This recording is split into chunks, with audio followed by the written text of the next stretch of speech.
I want to take a second to thank a sponsor of today's show, Established Title. Established titles. Established titles. Established titles. Established titles. What if I told you some of the biggest names on YouTube are involved in a scam?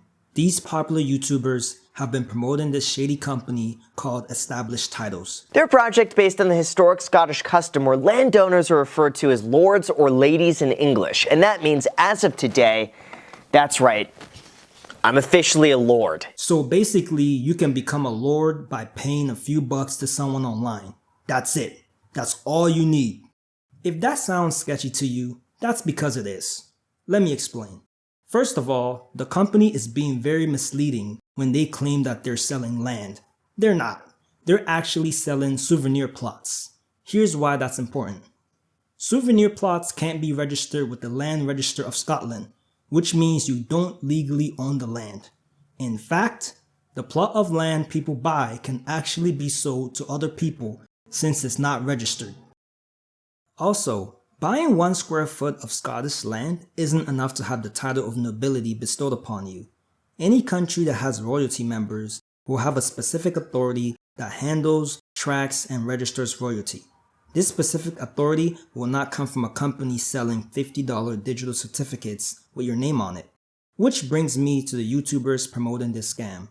With the way they promoted the company, you would think you were actually being granted a lordship title. They allow people to buy as little as 1 square foot of dedicated land so they can call themselves a lord or a lady officially. And a person could officially get their name changed on documents. Established Titles is based on a historic Scottish custom where landowners are referred to as lords and ladies in English. So this is custom in Scotland, that if you own land in Scotland, you are officially considered a lord or lady. So now that crypto's collapsing, it's a good idea to diversify and own some tangible assets. And thanks to today's sponsor, Established Titles, you can do exactly that and become a lord or lady. Look how all these YouTubers are promoting the company.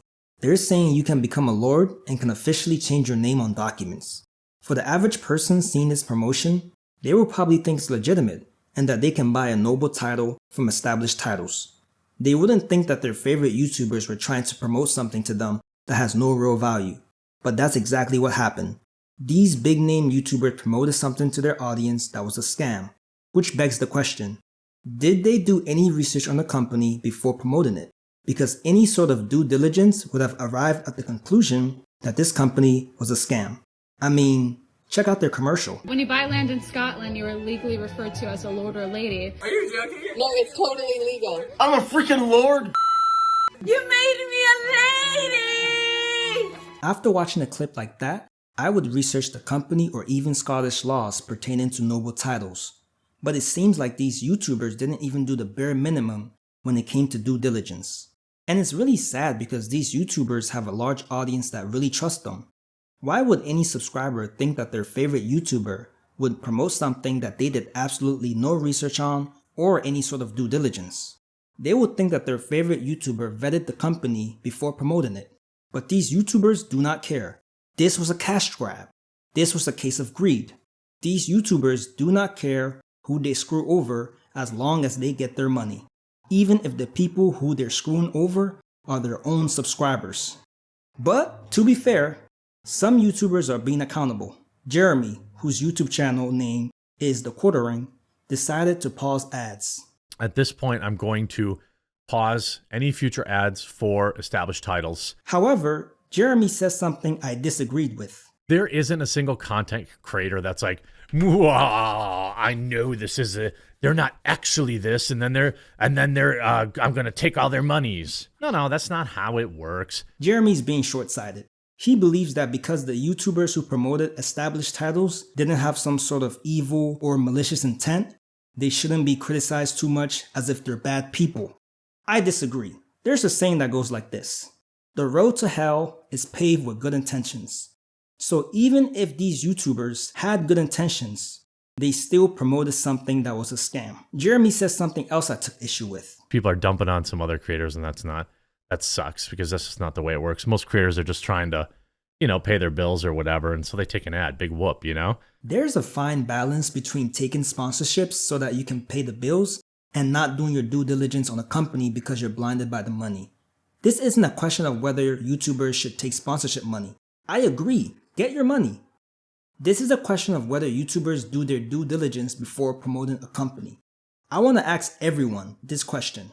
Is it ethical to promote something you have not done research on to your audience who trust you? I don't think so. But here's the most interesting part about all this. Some YouTubers who are known to do investigative content were also promoting established titles.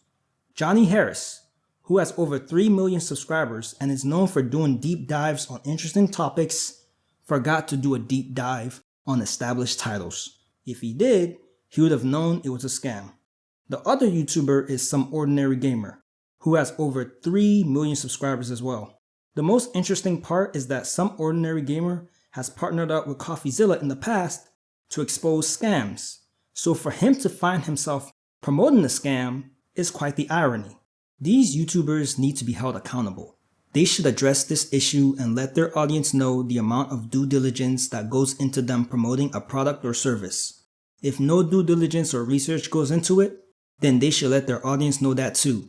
As the saying goes, the right thing to do and the hard thing to do are usually the same.